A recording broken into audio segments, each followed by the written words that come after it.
Dari keyakinan kelas yang kalian butuh. Contoh nih, mendengarkan guru saat pelajaran, memberikan salam saat bertemu dengan guru di perjalanan, jadi dimanapun kalian berbagi salam. Kemudian memakai seragam yang lengkap. Dari Senin Selasa berarti memakai pakaian OSIS, Rabu dan Kamis memakai BHD. Kemudian Sabtu, Jumat dan Sabtu memakai pakaian pramuka. Pakaian rapi lengkap sama. Kalau guru sedang mengajar diperhatikan berpakaian rapi. Menjaga kebersihan kelas. Kemudian ini sudah, ini sama. Nah, ini wajib piket. Memberikan salam. Nah, sudah. Dari yang kalian tulis nanti kita akan ringkas menjadi keyakinan kelas kita dan kita tempel dan kalian tanda tangan. Itu ya.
Waalaikumsalam warahmatullahi wabarakatuh.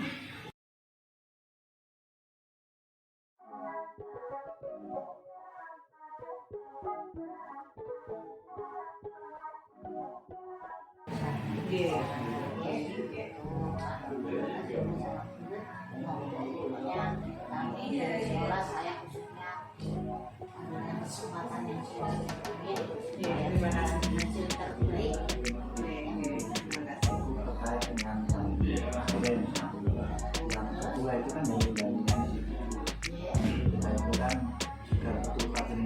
Itu sampai apa tuh?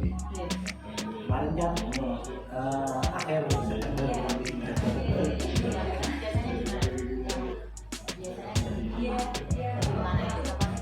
di sini kemarin pas Pak Ramadan kesini jadi di sini.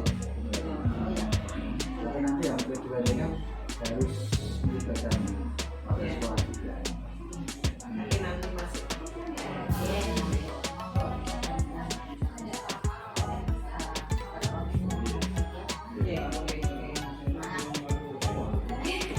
Terima kasih waktunya, mohon maaf yang waktunya.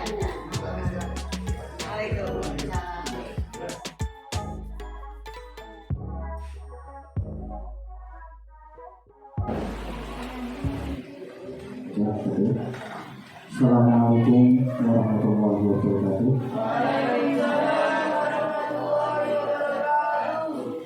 Alhamdulillah, bismillahirrahmanirrahim. Saya ucapkan banyak terima kasih atas kehadiran dari para dewan juri yang bersedia meluangkan waktunya. Pertama, saya hormati Ibu Kepala Sekolah dan para wakilnya, Pak Wakil Kepala, Pak Edi, dan semua guru yang hadir di ruangan yang berbahagia. Izinkan saya sama Bu Rukia Mami SPG untuk berbagi informasi terkait dengan kita sebagai calon guru penggerak, supaya nanti kita dapat membagi ilmunya atau diseminasi terhadap modul yang sudah kita pelajari bersama. Harapan kita, saya dengan Bu Rukia sampai detik ini sudah di modul 2.1, tetapi nanti kita ini yang akan kita diseminasikan ada di modul 1.4. Bapak Ibu yang saya hormati, terkait dengan apa nanti yang akan kita sampaikan, informasi yang ilmu yang kita berikan, yang kita sudah diberi sedikit ilmu. Sebelumnya saya mohon maaf, saya hanya menyampaikan informasi ini. Saya yakin panjenengan semuanya sudah lebih paham, ya, karena ada guru-guru senior, ya, ada yang lebih paham terhadap kita. Saya mau menginformasikan terdalam lagi. Semoga apa yang saya informasikan nanti sama Bu Rukia akan menjadikan ilmu dan memberikan efek yang positif terhadap sekolah SMP Negeri 1 Belajar ini yang kita cintai ini lebih baik dari hari ini. Oke. Saya mulai dari materi yang pertama, yaitu terkait dengan budaya positif, ya, di sekolah yang perlu kita belajar bersama. Yaitu yang pertama adalah terkait dengan disiplin positif dan kebijakan unifiskal. Nanti ada 6 materi, nanti bisa bergantian dengan Bu Odia. Sebelum saya mulai, saya hanya meminta keikhlasan dari teman untuk maju, untuk kita bermain terhadap masalah coba lakukan. Yang mau coba sini tulis nama siapa? Putra bisa coba latihan dulu. Maksudnya dalam hal ini ada teori coba lakukan. Jadi ini misalnya nanti yang menghilang sudah, yang menghilang sudah. Ya, oke. Jadi tulis ini akan membayangkan bagaimana dia memegang sesuatu di dalam tangannya, ya. Dalam tangannya ini membayangkan di dalam sini ada sesuatu yang sangat berharga. Kemudian Pak Andri akan mencoba untuk bisa membukanya. Silakan dengan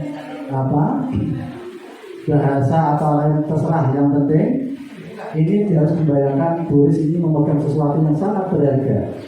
Bisa emas 12 karat. Mau coba dulu.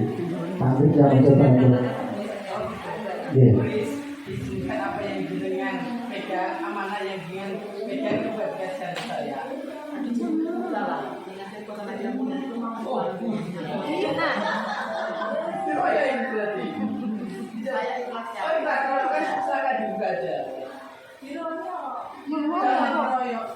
masalah gitu loh. Jadi kan mempertahankan.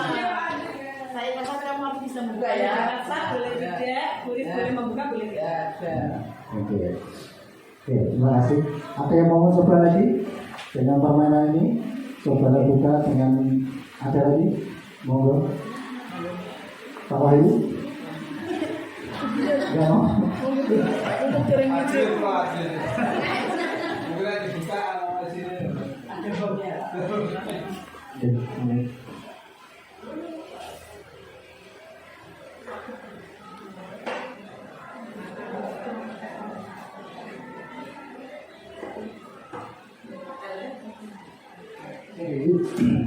Dalam teori itu kita bermain tadi sebenarnya ada beberapa hal ya.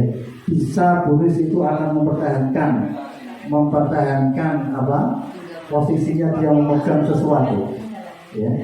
Dengan memegang tadi Buris ada 2-3 kemungkinan lah yang harus bisa dilaksanakan. Bisa Buris mempertahankan hal itu karena ada sesuatu benda yang berharga di tangannya. Jadi siapapun itu tidak akan diberikan ya. Walaupun dihardik oleh Pak Andi dan seterusnya dengan kata-kata kasar, tetapi Buris tetap akan mempertahankan itu karena itu sesuatu yang berharga.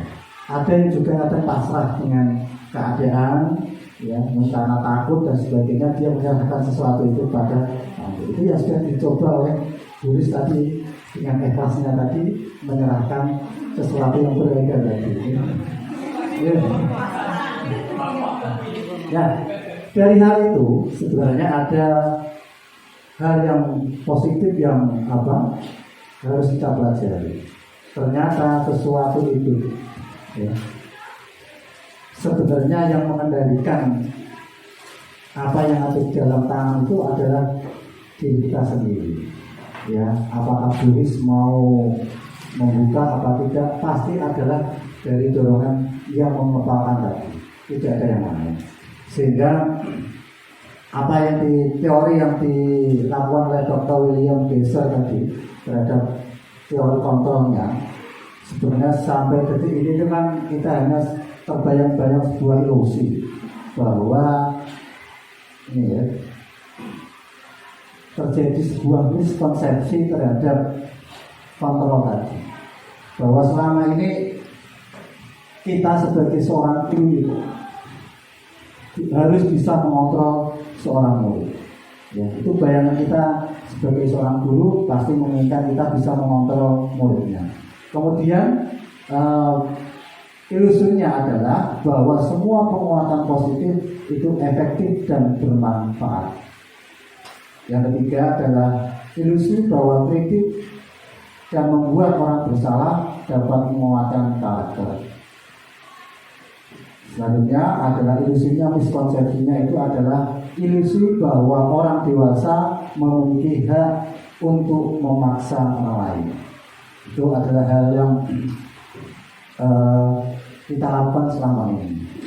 Jadi bagaimana seorang bisa berubah dari paradigma stimulus respon kepada pendekatan teori kontrol?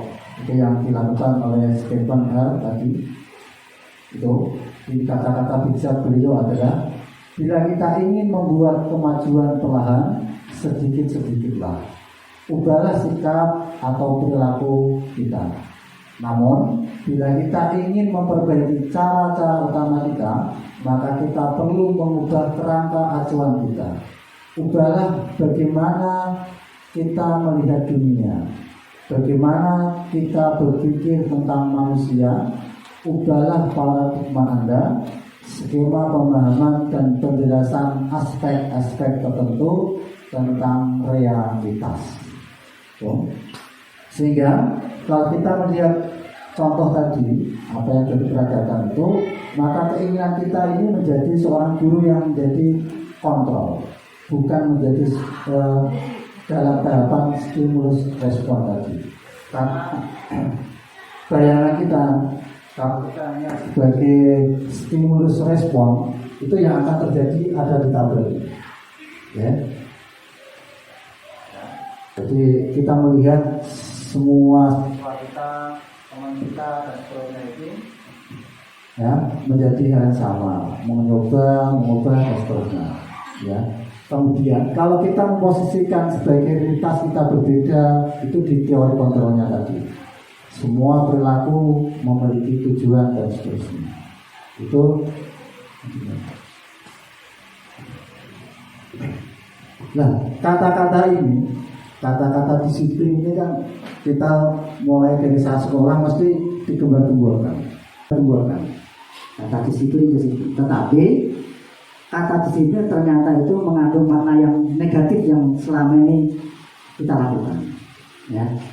Karena sebenarnya bagus kalau disiplinnya positif, tetapi selama ini kita pasti mengarah kepada hal yang negatif, yang ke arah penghukuman itu. Nah, dari segi bahasa, disiplin itu dari bahasa Latin yang artinya belajar, ya. Kemudian berdisiplin dapat membuat orang menggali potensi menuju sebuah tujuan, apa yang dihargai dan seterusnya. Saya dibaca ya, Nah, harapan kita ini menuju kepada disiplin yang positif terhadap teori kontroversi, sehingga kita mengarah kepada nilai-nilai kebajikan universal. Jadi, apa itu nilai-nilai kebajikan? Adalah sifat positif manusia yang merupakan tujuan mulia yang ingin dicapai setiap individu. Itu menurut William Glasser terhadap teori kontrol tadi. Dia mengaitkan nilai-nilai kebajikan yang diyakini seseorang, maka motivasi intrinsiknya akan terbangun, sehingga menggerakkan motivasi dalam untuk dapat mencapai tujuan yang diinginkan. Nah, ada beberapa teori. Setiap kurikulum mesti mempunyai karakter masing-masing. Ya, dari 2006 saya mengikuti dari 2006 ya, 2006 kemudian 2013 ya, ATST, kemudian kurikulum ya. Sampai detik ini kita mengikuti kurikulum berbeda. Ada beberapa tokoh ya yang menganjurkan tentang nilai-nilai kebajikan tadi. Tetapi saat ini kita di posisi kurikulum merdeka. Sehingga harapannya kita harus bisa menampilkan profil Pancasila ini. Sehingga pelajar ini harus mempunyai nilai-nilai universal, kebajikan universal semacam itu, ya, yaitu beriman, bertakwa kepada Tuhan Yang Maha Esa, berakhlak mulia, mandiri, gotong royong, bernalar kritis, berkebinekaan global dan kreatif. Ini yang diharapkan supaya nanti kita bisa menunjukkan profil atau kebajikan universal terhadap kurikulum kita dan kita bisa dilaksanakan dengan sebaik-baiknya. Ya. Ini untuk materi saya. Yang lain nanti kita perdalam dengan diskusi. Maka dia Bapak Ibu. Yang kedua ini nanti disampaikan oleh Bu Ruby. Untuk materi yang kedua, yaitu akan saya sampaikan, yaitu tentang teori motivasi, hukuman, dan penghargaan, kemudian restitusi. Teori motivasi itu kenapa kita bisa melakukan sesuatu itu berasal dari motivasi diri kita sendiri. Seperti yang tadi dilakukan oleh Bu Riz dan juga Pak Andri, mau membuka atau menutup itu semuanya terserah dari Bu Riz. Nah, dari kegiatan tadi kita bisa mengetahui motivasi seseorang untuk melakukan sesuatu itu berasal dari mana. Yang pertama, untuk menghindari ketidaknyamanan atau hukuman. Yang kedua, untuk mendapatkan imbalan atau penghargaan dari orang lain. Kemudian yang ketiga, menjadi orang yang mereka inginkan dan menghargai diri sendiri dengan nilai-nilai yang mereka percaya. Contoh kegiatan memantik. Misal ini terjadi di kelas kita. Seperti begini, Iva kurang menguasai pelajaran matematika, sehingga pada saat pelajaran berlangsung dia itu lebih banyak berdiam diri. Kemudian guru matematikanya Pak Seno menanyakan pertanyaan kepada Iva, tetapi Iva karena dia tidak suka pelajaran matematika, maka dia menjawabnya gugup, kemudian takut. Kemudian Pak Seno menyuruh Iva ke depan dan suruh mengerjakan soal matematika. biasanya kalau ada yang anak tidak bisa, anak-anak yang lain itu menertawakan, ya kan? Nah, yang dilakukan Pak Seno kemudian menyuruh Iva ke depan dan bukan menghukum, menyuruh Iva untuk memegang hidungnya. Anak-anak semakin tertawa. Nah, dari kejadian seperti itu, sebenarnya yang dilakukan Pak Seno itu menurut panjenengan semuanya itu benar apa tidak? Yang pertama, apakah Anda setuju dengan tindakan yang Pak Seno lakukan terhadap Iva? Tidak. Kira-kira kenapa deh? Mentalnya, psikisnya Iva down, berkurang, dia menjadi malu. Kemudian yang kedua, menurut Anda tindakan Pak Seno terhadap Iva adalah sebuah hukuman atau konsekuensi? Jadi nanti kita bisa membedakan apa itu hukuman, apa itu konsekuensi. Kalau yang dilakukan Pak Seno tadi, menurut panjenengan semuanya itu termasuk hukuman atau konsekuensi? Hukuman. Kita sepakat itu sebagai hukuman ya. Nah, nanti kita bisa membedakan apa itu hukuman dan apa itu konsekuensi. Bentuk disiplin yang sudah bermakna positif, tadi kalau hukuman bermakna negatif, kalau yang bermakna positif itu ada dua, yaitu berupa konsekuensi dan yang kedua berupa restitusi.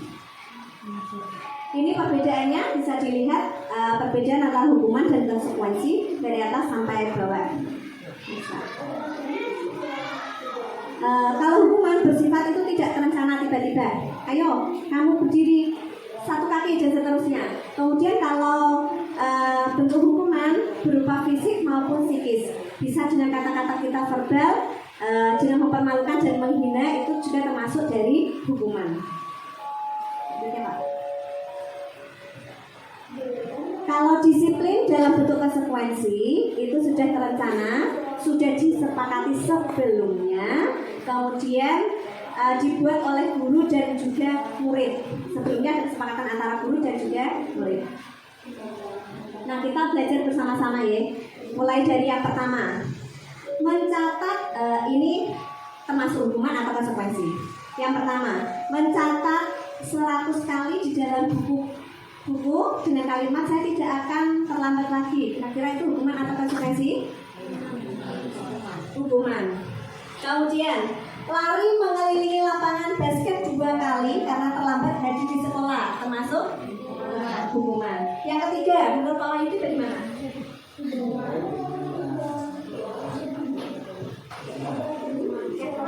Hukuman. Kemudian yang kelima, monggo Pak Andri, kira-kira apa Pak?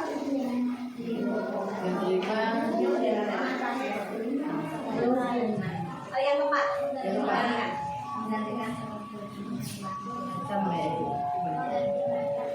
kita coba menggantikan kertas tugas teman yang telah dicoret-coret.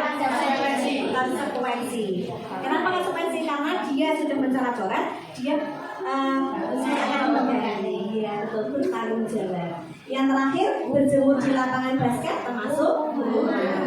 Dari sini kita sudah bisa membedakan mana yang hukuman, mana yang restitusi.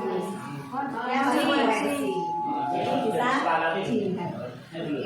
Kalau sudah disepakati dulu kan agak bertanya. Kalau kamu terlambat, kalau sudah kesepakatan, menurut tadi antara konsekuensi dan hukuman. Kalau hukuman itu mendadak, tapi kalau konsekuensi itu sudah ada kesepakatan di awal antara guru dan juga murid. Jadi itu bisa konsekuensi, bisa hukuman.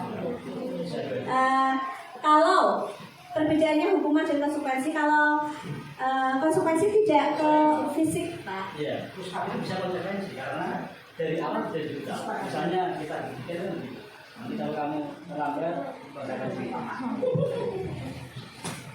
Misalnya apa? Murid diminta untuk Push up 15 kali karena tidak menggunakan masker. Nah itu kan ketika sudah di awal disampaikan, disepakati, itu kan termasuk konsekuensi. Sudah ada kesepakatan di awal antara guru dan juga murid. Jadi itu bisa konsekuensi, bisa hukuman.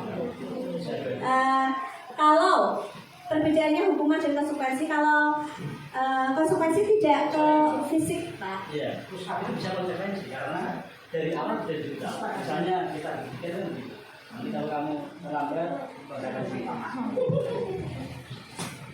Misalnya apa? Murid diminta untuk push up 15 kali karena tidak menggunakan masker. Nah itu kan ketika sudah di awal disampaikan, disepakati itu terhadap konsekuensi. Misalnya berolahraga ketika tidak terlambat misalnya, kalau yang terlambat nanti push up 3 kali misalnya, dan disepakati di awal itu kan artinya hukuman atau konsekuensi di situ masih harus melihat disepakati atau tidak bisa langsung, menurut saya seperti itu. Terima kasih Pak Agus. Kalau untuk hukuman dan konsekuensi itu tergantung juga situasi dan mapel yang kita ajar. Tidak mungkin mapel IPA konsekuensi awal itu misalnya hubungan fisik dan seterusnya itu tidak mungkin gitu. Ya mungkin untuk mapel-mapel yang lain misalnya olahraga, kalau ada kesepakatan seperti itu mungkin bisa gitu ya. Next. Dihukum oleh penghargaan. Selama ini kita menganggap penghargaan itu sebagai sesuatu yang positif. Ternyata penghargaan itu tidak selamanya positif. Oke. Next ya. Nah, ini penghargaan nilainya itu sama dengan menghukum. Yaitu kenapa? Karena yang pertama pengaruh jangka panjang dan pendek. Kemudian merusak hubungan. Bukan hubungan. Contohnya merusak hubungan itu begini. Di dalam kelas ada satu anak yang kita selalu memberi penghargaan karena dia sangat pintar, misalnya dia sangat apa. Nah dia itu membuat iri orang lain, temannya. Karena temannya iri, dia menjadi membenci dengan teman yang lain. Nah itu penghargaan. Itu yang dimaksud dengan merusak hubungan. Kemudian menurunkan kualitas. Menurunkan kualitas artinya saya mau mengerjakan ini karena nanti akan mendapatkan penghargaan, jadi kualitasnya turun. Kemudian mengurangi ketepatan, kemudian mematikan kreativitas, biasanya dalam hal seni. Seni tidak hanya jari hati tetapi mengharapkan penghargaan. Kemudian penghargaan itu juga termasuk dalam menghukum. Yang terakhir ya, restitusi adalah proses menciptakan kondisi bagi murid untuk memperbaiki kesalahan mereka sehingga mereka bisa kembali pada kelompok mereka dengan karakter yang lebih kuat. Nanti di situ kita bisa praktek segitiga restitusi. Demikian dari saya. Untuk materi selanjutnya saya serahkan ke Pak Kasdem.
Dari materi yang ketiga yang terkait dengan keyakinan kelas, setelah kita belajar tentang behavior positif, nilai-nilai kebajikan universal tadi, kemudian teori dari hukuman, kemudian motivasi, penghargaan dan restitusi, kita tampil di keyakinan kelas. Kenapa kita harus membuat sebuah keyakinan kelas, bukan peraturan kelas? Kemudian, mengapa ada keyakinan kelas itu penting untuk terbentuknya sebuah budaya positif? Bagaimana cara kita untuk mewujudkan keyakinan kelas yang efektif itu? Hal ini yang menjadikan dasar kita untuk bisa membuat budaya positif di lingkungan sekolah kita. Karena apa tadi ya, terhadap teori motivasi, hukuman dan penghargaan serta restitusi tadi, harapannya kita sudah mengetahui bahwa keinginan kita ini adalah motivasi intrinsiknya yang kita bangun. dengan contoh yang tadi buka dan cobalah buka dan seterusnya ini diharapkan itu. Nah, peraturan saya juga mulai dari sekolah sampai itu juga yang kita ketahui adalah peraturan, bukan keyakinan. Nah, pada dasarnya peraturan itu pastinya anak-anak itu tidak terlibat dalam membuat peraturan itu. Kita mungkin hanya menginformasikan bahwa peraturan sekolah itu A, B, C, D, E, F, G. Mau tidak mau, mereka harus mau. Itu yang terjadi ketika saya kecil sekolah juga gitu. Sampai saya kemarin jadi guru juga gitu. Ya. Nah, kita ini harus merubah paradigma kita dari peraturan menjadi sebuah keyakinan. Hal ini misalnya karena keyakinan ini bermuncul dari sebuah kebajikan universal tadi yang di awal tadi yang terkait dengan kebajikan universal tadi, dan kita memunculkannya adalah di profil Pancasila tadi. Misalnya contoh, kita selama ini mematuhi peraturan terhadap lalu lintas, ya. Kita pakai helm, gitu, dan seterusnya. Nah, tidak sadar apa yang menjadi sebuah peraturan itu menjadi sebuah keyakinan diri kita. Kalau pakai helm itu mesti ada sebuah nilai-nilai di situ. Karena nilai kebajikan universal itu adalah tanpa ada perbedaan dalam mengambil keputusan itu. Nah, dia mengambil kebajikan terhadap keselamatan diri kita. Kalau kita pakai helm itu pakai sabuk pengaman, kalau kita pakai mobil itu yang diambil adalah nilai keselamatan. Sehingga peraturan itu atau keyakinan itu ternyata tidak melihat unsur agama kita apa, bahasa kita apa, suku apa, kita apa, tidak. Karena yang dilihat adalah kebajikan universal. Semuanya pasti menginginkan keselamatan. Nah, sehingga kita sangat membutuhkan sekali adalah keyakinan.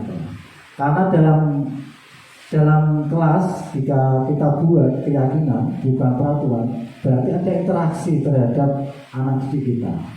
Baginya kita membuat keyakinan kelas, mereka disuruh untuk ikut partisipasi dalam mengambil keputusan. Kalau itu sudah dikelola dengan baik, anak-anak ngerti, paham yang dimaksud dengan keyakinan itu, saya yakin intuisinya akan muncul.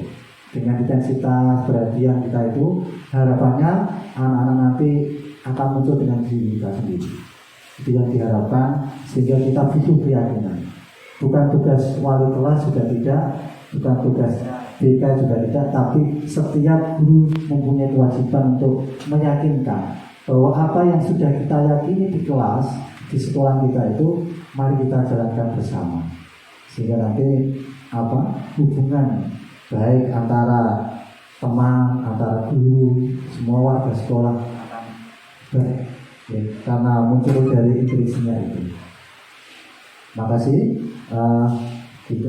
Yang kedua, nanti yang ketiga, yang keempat ini akan disampaikan oleh. Terima kasih. Saya akan melanjutkan untuk yang materi berikutnya, yaitu tentang kebutuhan bertahan hidup atau survival. Dari yang pertama kita kemukakan tadi oleh saya dan Pak Kasdono, semuanya itu akan bersumber kepada bagaimana kita bisa memenuhi semua kebutuhan hidup seseorang. Kalau di sini kebutuhan hidup murid. Ada 5 kebutuhan murid, yaitu yang pertama, kebutuhan akan kasih sayang dan rasa diterima. Kemudian kebutuhan akan penguasaan atau kebutuhan atas pengakuan, kemampuan. Kemudian kebutuhan atas kebebasan atau kebutuhan akan pilihan. Kemudian yang terakhir, kebutuhan akan kesenangan atau kebutuhan untuk merasa senang. Dari 5 kebutuhan ini, bagi kita seorang guru, kita berusaha untuk memenuhi apa yang mereka inginkan. Contohnya dari kejadian tadi antara Ivan dan Pak Seno, di situ Iva tidak menyukai matematika, tetapi Pak Seno memaksakan kalau dia harus menyukai matematika. Kita semuanya tahu bahwa murid kita itu memiliki keunikan dan keistimewaan masing-masing, memiliki kelebihan dan kekurangan masing-masing. Nah, di sini kita dituntut untuk memenuhi kebutuhan-kebutuhan mereka. Kebutuhannya Iva di situ karena dia tidak suka matematika, dia sukanya menggambar. Berarti kita penuhi apa yang menjadi kebutuhannya. Misalnya dia butuh kesenangan atau butuh kebebasan, atau bisa juga kita lihat background keluarganya. Dia di keluarganya itu termasuk bagaimana, apakah dia kekurangan kasih sayang atau dan seterusnya. Dari kelima kebutuhan itu, 5 kebutuhan dasar yang dimiliki oleh manusia termasuk kita, termasuk murid kita, diharapkan nanti kepada waktu pembelajaran ataupun di luar pembelajaran kita itu dapat memenuhi 5 kebutuhan dasar itu, ya. Kemudian untuk materi berikutnya, posisi kontrol. Posisi kontrol ini nanti akan dijelaskan oleh Pak Kasdono. Ada 5 posisi kontrol, nanti berkaitan dengan pemenuhan kebutuhan dari kebutuhan dasar manusia tadi. Untuk Pak Kasdono.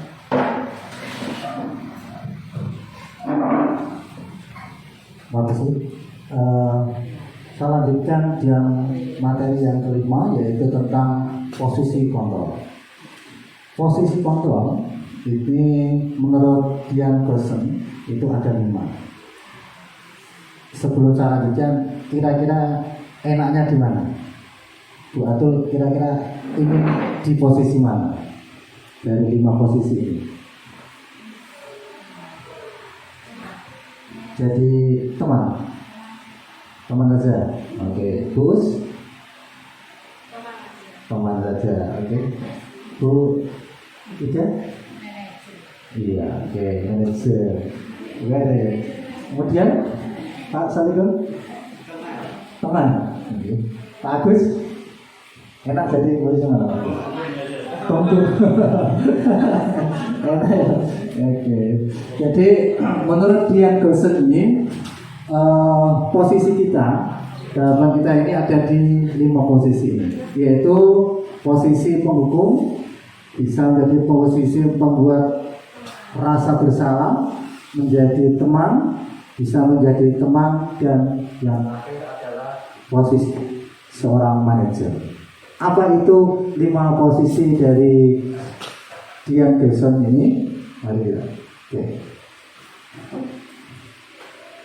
Biasanya 5 posisi ini tahapan-tahapan kita. Kalau kita masih dalam posisi ini, ya, di posisi tadi menghukum, kemudian membuat rasa bersalah, ternyata kita masih dinyatakan sebagai perilaku yang negatif, di seorang perilaku yang negatif. Karena apa? Karena dalam menghukum ini guru pasti menghadir, ya, menunjuk, menyakiti, menyindir dan seterusnya. Karena kita di posisi seorang penghukum, pembuat rasa bersalah. Apa yang dilakukan guru pada posisi ini? Pasti dia suka berceramah, menunjukkan kekecewaan yang mendalam terhadap sikap siswa yang kita lakukan. Tapi kalau kita pada posisi teman, pemantau ini, kita sudah beranjak sedikit menjadi perilaku kontrol positif. Ya. Karena apa? Karena guru pasti melakukan hal ini. Dia membuatkan alasan, ya, kenapa muridnya berbuat itu sudah tahu. Ya, itu kalau menjadi posisi kita menjadi seorang teman. Kemudian kalau kita menjadi posisi pemantau, ya, kita bisa menghitung dan mengukur.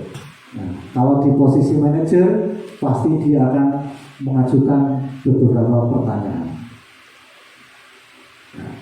Nah, ini kata-katanya kalau kita menjadi posisi seorang penghukum.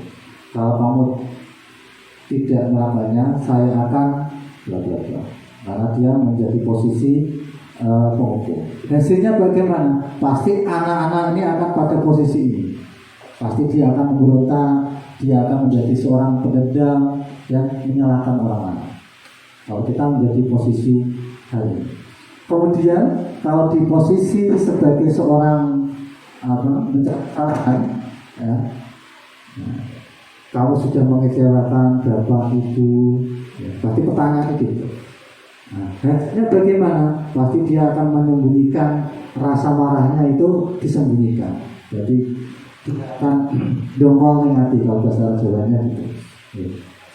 Kemudian kalau di posisi kita sebagai seorang teman, ya pasti melakukannya mesti demi saya, demi ibumu dan seterusnya. Ini pastinya kata-kata yang diucapkan oleh seorang guru kalau ingin menjadi posisi seorang teman. Nah, sehingga hasilnya adalah anak-anak akan tergantung kepada guru tersebut. Kalau dia memposisikan diri sebagai seorang pemantau, ya, biasanya kata-katanya itu ada. Apa peraturannya, apa konsekuensinya, apa yang telah kamu lakukan. Ini yang akan menjadi pertanyaan-pertanyaan seorang guru ketika memposisikan menjadi seorang pemantau. Beda lagi kalau kita sudah menjadi posisi seorang manajer. Ya, karena di posisi manajer ini kata-katanya mesti apa yang kita yakini tadi, sesuai dengan keyakinan tadi yang kita buat di awal tadi. Kemudian apa yang kalau kamu yakinnya, maukah kamu memperbaikinya? Karena dia tahu kesalahan, tetapi dikembali lagi kan kepada keyakinan dia. Sehingga kalau kita memposisikan menjadi seorang manajer, berarti dia seorang guru ini bisa menguatkan karakter atau wataknya. Sehingga tadi karena motivasi yang terbangun adalah motivasi intrinsiknya tadi. Jadi, pertanyaan-pertanyaan tidak sebagai seorang penghukum, tidak sebagai seorang yang membuat merasa bersalah, tidak menjadi teman, pemantau, tetapi memposisikan diri kita menjadi seorang manajer. Itu harapannya kita ini pada level manajer. Jadi manajer tidak harus menjadi seorang kepala sekolah, tapi ya atau menjadi jabatan itu tidak. Tapi bagaimana kita tuh bisa memposisikan diri kita menjadi manajer bagi diri kita, sehingga kata-katanya ini sudah tidak lagi kepada level di penghukum, pembuat rasa bersalah, teman dan sebagainya. Tapi levelnya ini adalah di menjadi kontrol, ya bisa menjadi kontrol terhadap anak didik kita. Sehingga nanti ini banyak kasus itu memang BK, tapi harapannya tidak menjadi BK saja yang itu, tetapi semua guru wajib untuk menjadi posisi manajer. Itu posisi ideal bagi kita saat ini, dan mari kita belajar bersama untuk mencapai posisi seorang manajer. Itu untuk materi terhadap 5 posisi kontrol. Selanjutnya adalah berarti nanti di restitusi nanti disampaikan oleh Bu Lutfi. Pak Kasdono, tadi sudah disampaikan oleh Pak Kasdono bahwa posisi yang ideal, posisi kita sebagai seorang manajer. Nah, dari posisi yang menurut para ahli ideal itu, kita bisa menangani permasalahan anak itu dengan cara namanya segitiga restitusi. Nah, segitiga restitusi itu tahapannya ada. Yang pertama, validasi tindakan menstabilkan identitas, kemudian validasi tindakan yang salah, kemudian yang terakhir nanti menanyakan keyakinan. Di situ ada beberapa pertanyaan untuk menunjukkan di mana menstabilkan identitas, kemudian yang pertama menstabilkan identitas. Contohnya kemarin kita sudah membuat misalnya ada kasus, ada anak yang tidak memakai misalnya pakaian lengkap, kemudian rambutnya gondrong dan seterusnya. Ketika menstabilkan identitas, kalimat-kalimat yang biasanya digunakan kita tidak langsung, kalau kita biasanya kemarin langsung dipotong misalnya rambutnya, pakaiannya, dan seterusnya. Nah, di sini berbuat salah itu tidak apa-apa, memang manusiawi. Tetapi nanti bagaimana cara kita memanajemen dan memecahkan masalah itu. Karena setiap manusia memang tidak ada yang sempurna. Itu biasanya kata-kata untuk menstabilkan identitas. Saya juga pernah di sekolahan dulu tidak memakai dasi. Saya juga pernah seperti kamu membolos. Kenapa kamu bolos? Nah, seperti itu yang biasanya kita utarakan ketika ada permasalahan dari murid. Kenapa kamu kemarin saya tahu kamu membolos. Saya juga pas sekolah itu juga sering membolos. Nah, kata-kata seperti itu yang biasanya digunakan untuk menstabilkan identitas. Yang kedua, validasi tindakan yang salah. Kemudian barulah kita bilang, menurut kamu itu salah apa tidak? Misalnya kamu membolos ketika pelajaran, menurut kamu salah atau tidak? Nah, seperti itu kata-kata yang biasanya digunakan. Padahal kamu bisa melakukan yang lebih buruk dari ini ya. Kamu pasti punya alasan kenapa kamu kemarin membolos, kenapa kamu terlambat ke sekolah. Pasti kamu punya alasannya. Kenapa kamu melakukan itu? Nah, itu pada tahap validasi tindakan yang salah. Kemudian yang terakhir yaitu menanyakan keyakinan. Sebelum proses pembelajaran dimulai dari awal tahun pelajaran, biasanya kita membuat keyakinan kelas. Tadi sudah di awal sudah dibahas bahwa kita kalau dulu biasanya menggunakan kata-kata peraturan kelas. Peraturan kelas atau peraturan sekolah biasanya dibuat oleh sepihak. Misalnya hanya dari guru saja. Tapi kalau keyakinan kelas dibuat bersama-sama, kemudian dihimpun oleh semua siswa, terus disepakati bersama. Oke, disepakati bersama. Kemudian pada saat fase menanyakan keyakinan, tadi yang pertama kan menstabilkan identitas, kemudian yang kedua, kemudian yang ketiga kan menanyakan yang kedua validasi tindakan, yang ketiga yaitu menanyakan keyakinan. Contohnya, apa yang kita percaya sebagai kelas atau keluarga, nilai umum yang kita sepakati apa? Contoh, tadi murid misalnya terlambat. Kamu ingat tidak keyakinan kelas yang sudah kita buat bersama-sama? Nanti dia bisa menjawab ingat, bisa tidak. Misalnya ingat Bu. Nah, itu kita keyakinan apa yang sudah kamu langgar. Nah, dari itu dia bisa berbicara, oh saya kedisiplinan yang saya langgar. Nah, kalau kamu sudah melanggar, tahu kedisiplinan yang sudah kamu langgar, nah sekarang apa yang harus kamu lakukan?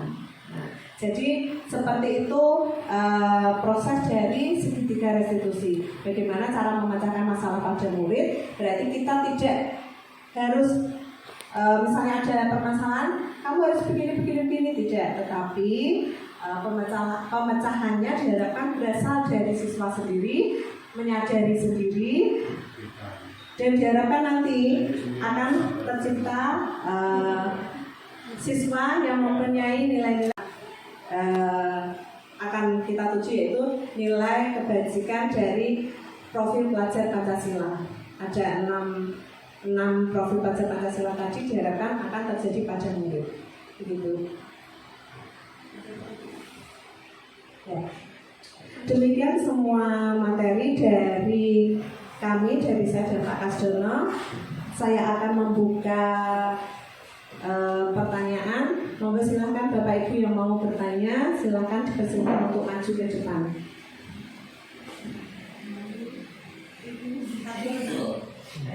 Agus, mau ada pertanyaan? Terima kasih atas waktu yang diberikan kepada saya. Ini karena saya mengamati dari awal sampai akhir sehingga saya takut lupa, ini saya catat dulu.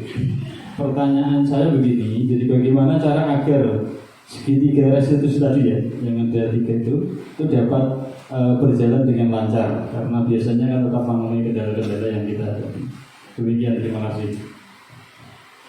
Terima kasih Pak Agus Cahyono untuk pertanyaannya. Tadi saya dan juga Pak Kasdono sudah menjelaskan tentang segitiga restitusi. Nah, pasti banyak kendala, itu sudah jelas. karena kita warga sekolah itu pun banyak. Nah, bagaimana caranya agar proses segitiga restitusi itu pun berjalan dengan lancar? Ini sebenarnya yang pertama tadi sudah dijelaskan oleh Pak Arjono, sebenarnya bukan hanya tugas dari BK saja. Buris dan Bu Nurul untuk penanganan masalah kita bisa berkolaborasi. Nah, bagaimana segitiga restitusi ini bisa berjalan dengan lancar? Salah satunya memang berkolaborasi, yaitu dengan guru BK. Kemudian kolaborasi yang kedua dari siapa? Dari semua guru di sekolah sini. Kemudian yang ketiga berkolaborasi dengan kepala sekolah. Jadi kolaborasi antara semua warga sekolah itu nanti bisa diharapkan bahwa proses segitiga restitusi untuk pemecahkan masalah yang terjadi di siswa itu dapat teratasi dengan optimal. Mungkin Pak Kasdon ada yang mau ditambahkan? Tolong. Mungkin ada yang bertanya lagi, monggo Bapak Ibu. Oh iya, monggo Bu Riz.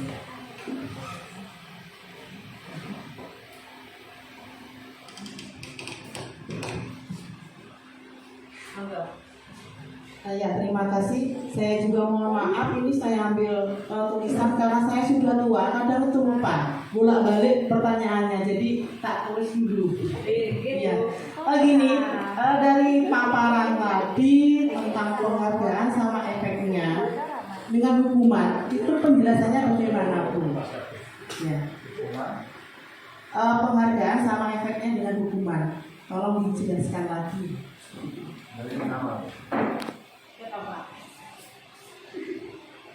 Efek hukuman dengan penghargaan ya.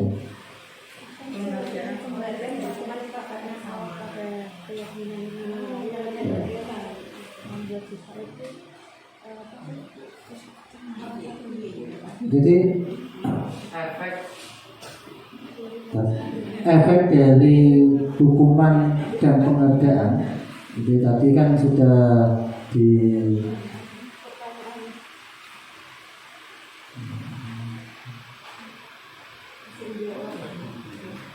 jadi efeknya ini adalah hukuman dan hukuman dan penghargaan itu sama benar, posisinya di posisi yang sama. Harapannya kita ini kepada di level yang konsekuensi tadi. Di apa yang dilakukan ini sehingga tadi kita melakukan segitiga restitusi tadi. Jadi ini harapannya karena tadi ada beberapa ilusi yang ketika kita itu menjadi menerapkan posisi di hukuman tadi. Kita kalau penghargaan itu ya tadi yang sudah saya sampaikan di awal.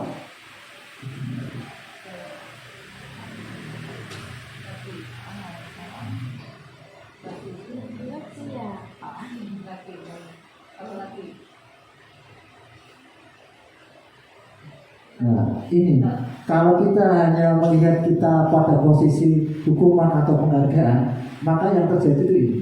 Jadi jangka panjang dan pendek mesti akan berakibat sesuatu. Ya. Penghargaan itu juga akan merusak hubungan ya antar teman bisa dan seterusnya. Karena ada sifat tadi mungkin efek cemburu dan seterusnya karena dapat hukuman. Ya. Kemudian cara kualitas ya. Cara SDM-nya juga menurun. Jadi penghargaan dan penghargaan juga selamanya tidak akan efektif. Ya, kemudian penghargaan juga akan mematikan kreativitas karena kita akan mengharap sesuatu itu apa yang kita kerjakan terhadap penghargaan itu, bukan mencari sebuah konsekuensi ketika kita melakukan sesuatu ya kita harus jalankan. Jadi yang kita inginkan adalah tanggung jawab dari perilaku kita. Itu ya, tulis. Ada yang lain? Silakan. Siapa? Oh, Bu Abdul, ya.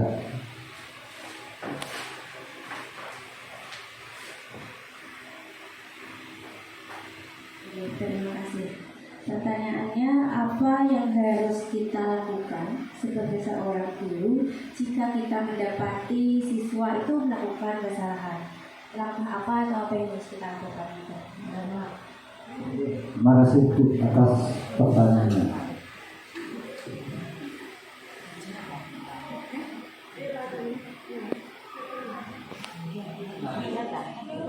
Ketika saya sedikit coba jawab ya, ketika kita memposisikan ketika ada sebuah kasus atau permasalahan, maka kita ini harus menjalankan tiga posisi restitusi.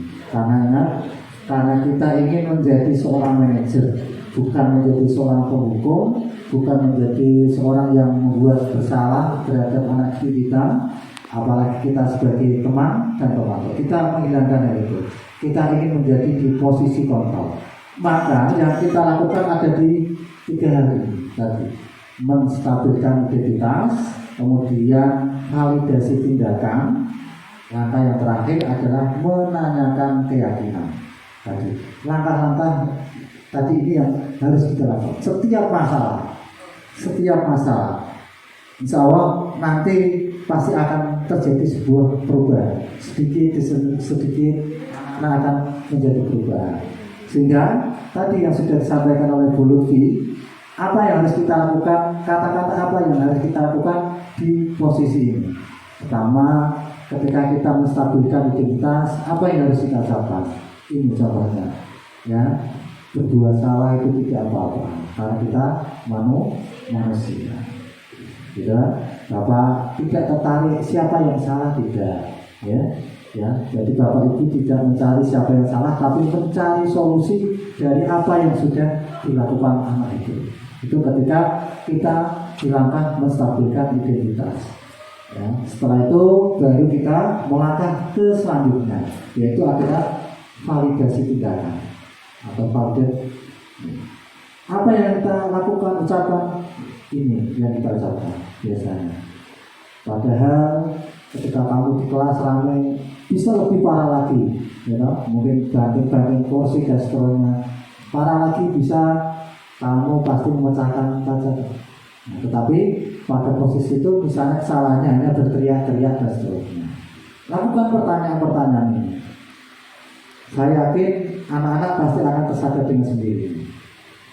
Kalau validasi ini sudah kita lakukan, tahapan ini, di tahapan selanjutnya adalah di posisi tadi, menyatakan keyakinan. Apa hal yang sudah kita lakukan kemarin? Kita sepakati, diyakini bahwa nilai-nilai itu adalah sebuah kebenaran. Ya, pertanyaan-pertanyaan ini. Ya, kalau ini sudah dijalankan, sudah dilakukan, insya Allah pasti berubah. Ya, memang tidak harus membalikan telapak tangan tadi, tidak langsung, tetapi step by step anak itu pasti akan berubah. Itu gitu atau Bu Lutfi mau menanyakan, menambah lagi? Pertanyaan dari Miss Atu tadi memang benar. Yang harus kita lakukan kalau ada misalnya siswa kita atau murid kita melakukan kesalahan, memang memakai namanya tadi segitiga restitusi.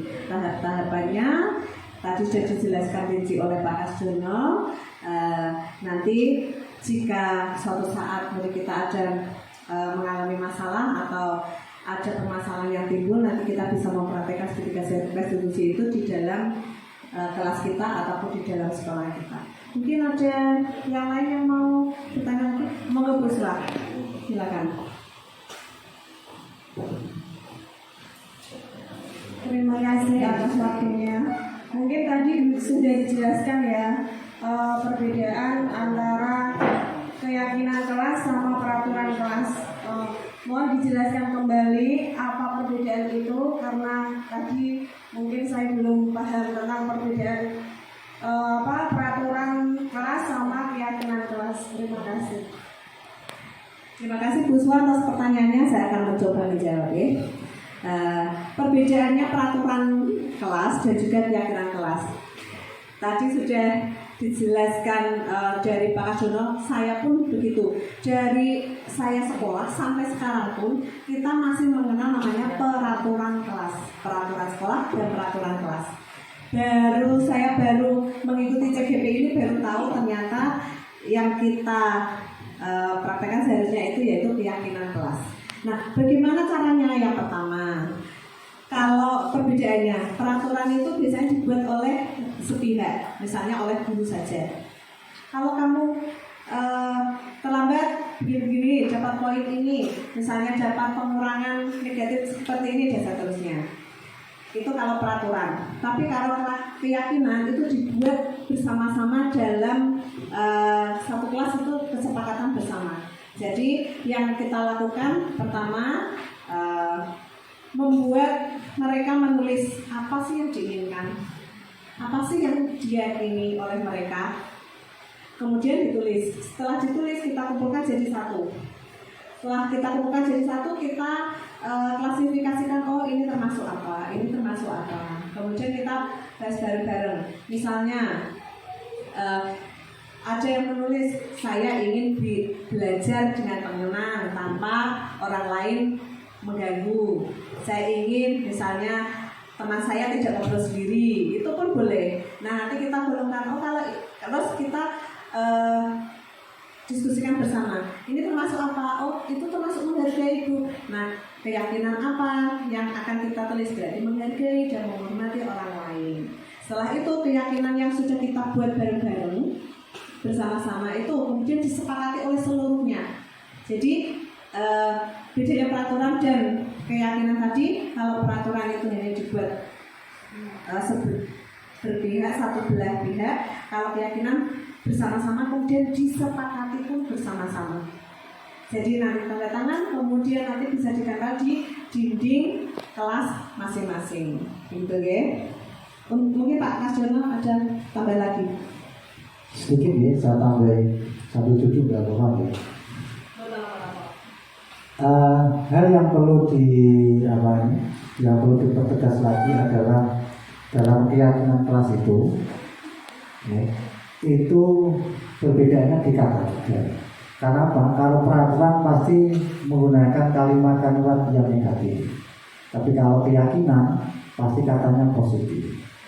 Ya, kata negatif itu, kalau nggak salah guru bahasa. Jadi kalau keyakinan itu pasti menghindari kata-kata jangan. Ya. Yang kalau jangan itu mesti kata yang negatif. Jadi kalau keyakinan kelas itu pasti tidak ada kata-kata jangan. Tapi bagaimana menampilkan? Misalnya anak itu sering berlari di kelas, ya, karena model orang itu kan sangat ya luar biasa, ada itu kinestetiknya kita belajar itu banyak sekali. Sehingga peraturan itu biasanya jangan berlari di kelas, ya.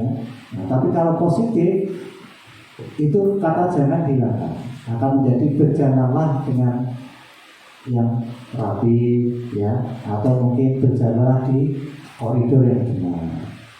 Jadi kata-kata negatif itu tidak ada dalam keyakinan, tapi tampilkan positif, ya, karena yakin anak didik kita itu semuanya itu baik. Ya. Karena kita berdoa ke depannya anak didik kita menjadi orang yang baik. Gitu. Ya.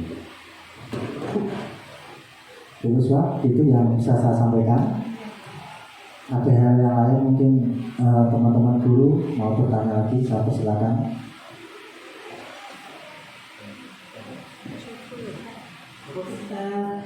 Apakah dari paparan kami berdua ada yang masih ditanyakan? Ada, terima kasih. Demikian diseminasi dari saya. Oke, monggo Pak. Sorry. Di sini tidak apa-apa. Tidak apa-apa. Tadi Pak Kasdono menyampaikan bahwa antara keyakinan dan peraturan itu berbeda, dan itu pasti sesuai dengan yang disampaikan dan dipaparkan oleh Pak Kasdono. Kalau nanti ditulis di papan pengumuman atau berada di dalam kelas atau misalkan di sini tulisannya itu apakah peraturan sekolah atau keyakinan sekolah itu. Terima kasih Pak Solihu, saya akan menjawabnya. Dan ini sudah saya lakukan juga dan Pak Kasdono sudah lakukan. Nanti bisa dilihat di kelas 8A. Kemarin dulu sudah saya praktekkan bahwa pertama kali saya masuk memang saya membuat namanya keyakinan kelas. Mereka saya bagi sticky note, kemudian menuliskan kemudian merumuskan keyakinan kelas. Nah, yang tertulis di situ memang keyakinan kelas. Nah, keyakinan kelas tulisannya apa? Kan tidak ada yang kalimat-kalimat negatif. Contohnya tadi menghormati dan menghargai orang lain, seperti itu kata-katanya. Kemudian memakai pakaian yang lengkap dan rapi, gitu. Saya masuk kelas atau mengikuti pelajaran tepat waktu. Jadi kata-kata seperti itu nanti bisa diterapkan di kelas masing-masing, gitu. Oke. Nanti bisa contohnya bisa dilihat di kelas 8A sudah saya tampilkan. Gitu ya. Apakah ada lagi yang mau ditanyakan? Betul ya, sudah cukup ya. Demikian diseminasi dari saya dan Pak Kasdono. Saya ucapkan terima kasih yang sebesar-besarnya kepada Ibu Kepala Sekolah, Ibu Ida Fitriati SPJ atas waktu yang diberikan kepada kami berdua untuk melakukan diseminasi dan juga diskusi dengan teman-teman. Kemudian saya juga mengucapkan terima kasih kepada Bapak Ibu guru yang bersedia meluangkan waktu untuk kami. Demikian, apabila dari kami berdua ada tutur kata yang salah atau kelakuan yang salah, kami mohon maaf yang sebesar-besarnya. Terima kasih. Wabillahi taufiq wal hidayah. Wassalamualaikum warahmatullahi wabarakatuh.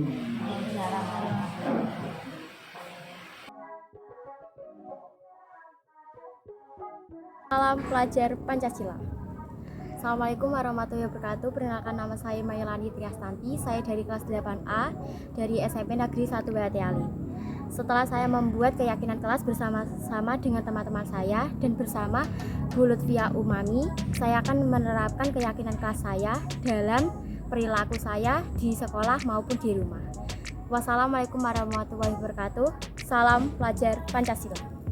Assalamualaikum warahmatullahi wabarakatuh. Perkenalkan, nama saya Nurul Mutahara.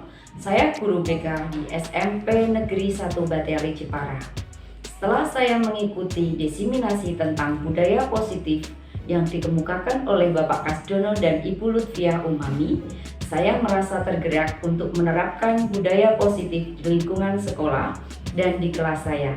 Sekian, terima kasih. Assalamualaikum warahmatullahi wabarakatuh.